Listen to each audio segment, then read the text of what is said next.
Welcome back. We must be halfway through 2015 if Bill O'Donnell is back in the studio here to give us a real estate update. 6 months worth of data, Bill. I'm welcome. like a bad penny. I won't go away, Joe, back. but thanks for having me back. It's always great to be in Quincy. Pleasure, always. And certainly much more to talk about than just real estate, too. We try, the registry, it's an arm of government many people don't know about, but it is a busy place, and it has been busy. Good news, we looked at the numbers for the last 5 months from January 1st to May 31st, and countywide, the document volume is up 13% from 51,081 to 57,746 documents have been recorded, and there was also a similar history in Quincy, where it went from 5,008 documents in 2014 to 5,736, or a 15% increase. So you can see the increase in document volume. And what's good in Norfolk County, the total volume of real estate sales were up 16%, and the average price in Norfolk County was up 18%. But interestingly, the deeds countywide were down 1%. There was only 3,288 deeds recorded, so it's down 1%. I think that reflects what we hear from brokers, that there's not an inventory out there, that there's a limited inventory of sales. Also, the winter probably had something to do with it, where either it delayed people getting their houses on the market, or all of a sudden now they have repairs to do, given the damage that the winter weather caused. Yeah. The good news here for Quincy, though, is deeds are up 3%. Oh, so it's bucking the Quincy. So that's the point I was going to make, is that Quincy has bucked the trend again. I think reflecting that it's a hot commercial market as well as a hot residential market, and so that's good news for Quincy, and it trickles down to the mortgages. If you look at Quincy, the mortgages were 922 for that 5-month period in 2014, and it's 1,215 mortgages, or an increase of 32%.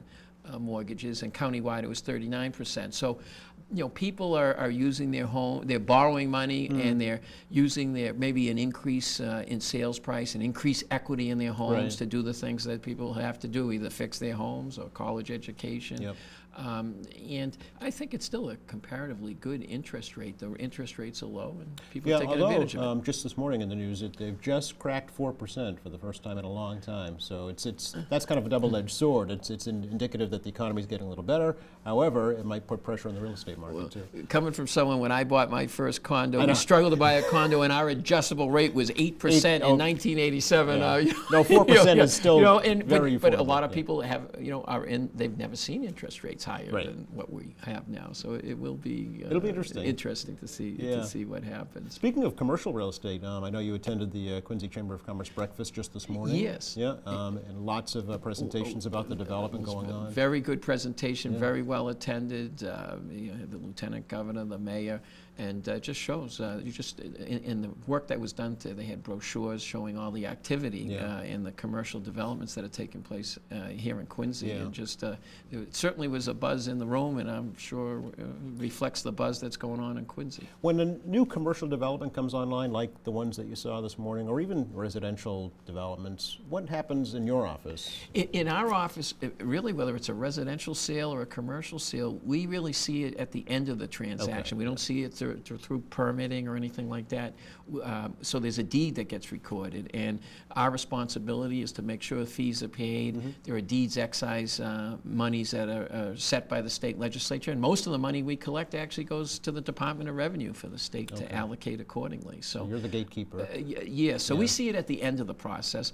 And speaking of end of processes,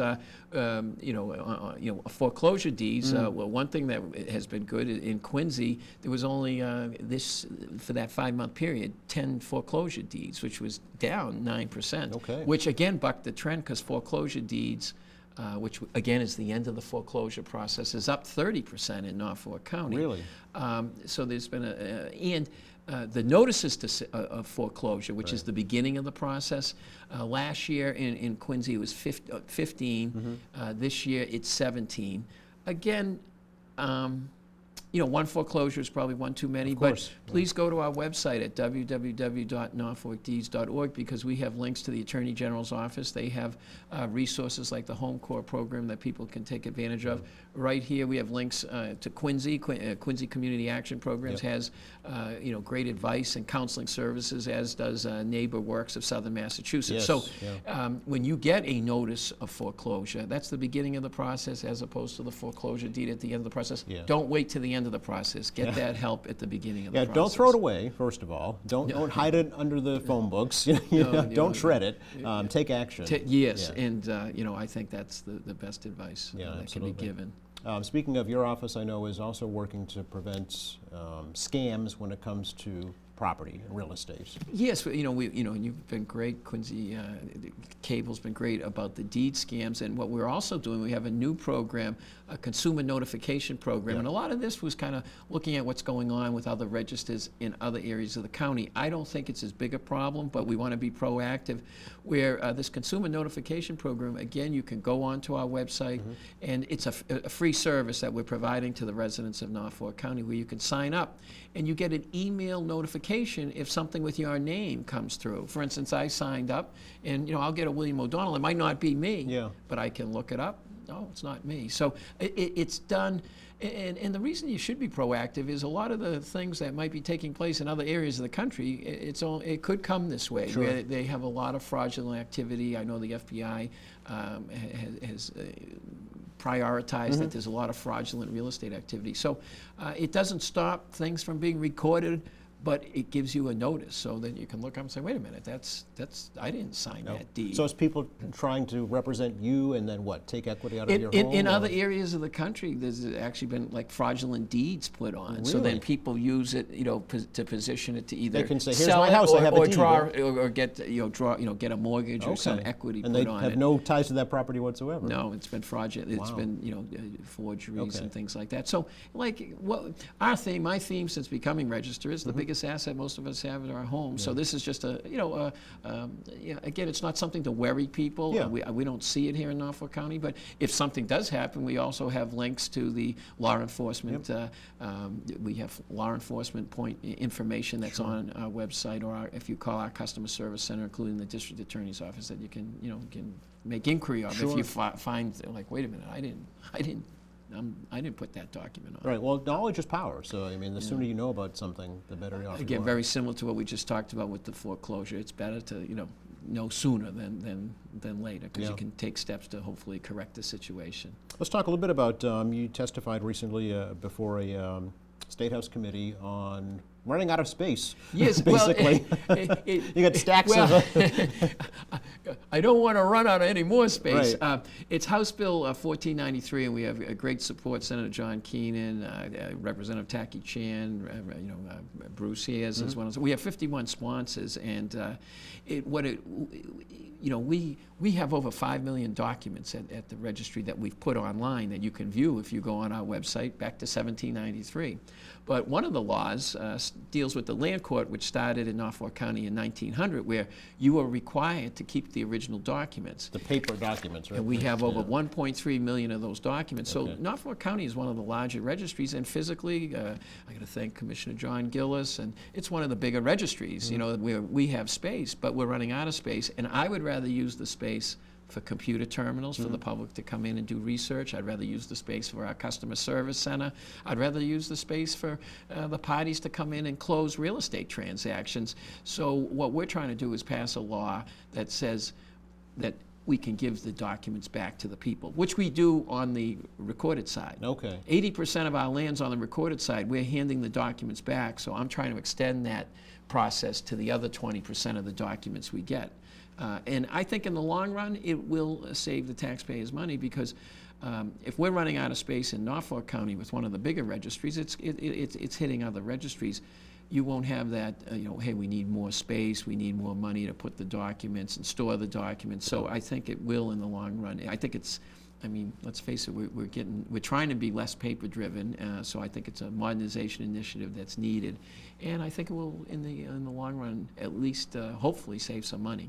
What would happen though, I mean, if that property were to change hands, you know, you wouldn't have that paper document anymore, so would the... But much like on the other side, they don't have the paper document. Okay. What happens is the lawyers go up, and we're still one of the few registries that print books. Yes. We still microfilm. We still scan the documents in. We have a disaster recovery protocol. So the lawyer or the person can look up the documents. They would look up the deed online, Okay. or look it up in the book. Okay. So the process, as I said, still takes place on 80% of the property, Right. where we don't have the original documents. The original documents are handed back to the filers of the documents. Okay, but they're electronically available, and they can be printed out if needed. Exactly, Yeah, and we're okay. still microfilming, and we still print books. So, Okay. so all that will still be available, and hopefully we'll see what happens with Okay. with the legislature. But we did recently have a hearing in front of the judiciary, so hopefully hopefully the bill moves forward. Yeah, I know the whole Quincy delegation supports it. It's great. Yeah, they've been great. They've been great, Ron, Mary. Everyone's been great. So,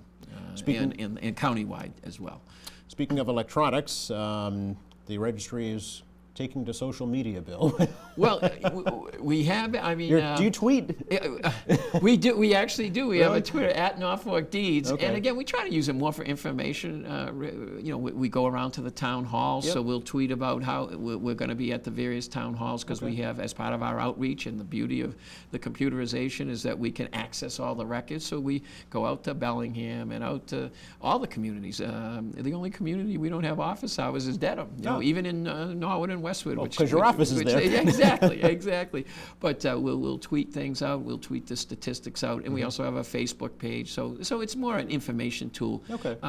And it allows us to publicize information. For instance, our office hours, we're going to be back in Quincy September 24th. I hope everyone has a great summer, but September 24th, we're scheduled to be at Quincy City Hall, where we have office hours. Okay.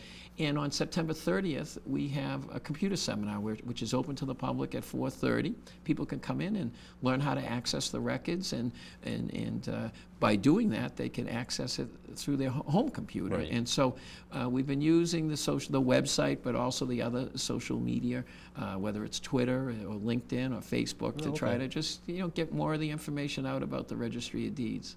Always a pleasure. Really appreciate the update, Bill. Well, thanks very much, Joe. Thank you very much for having me, and thanks to Quincy Cable. You guys do a great job. Thank you very much, and have a happy, safe summer. You too. Enjoy it. It's going to be well deserved after this winter, I'm sure. Absolutely. Another quick break on the program. Back to check the weather forecast for you in just a moment.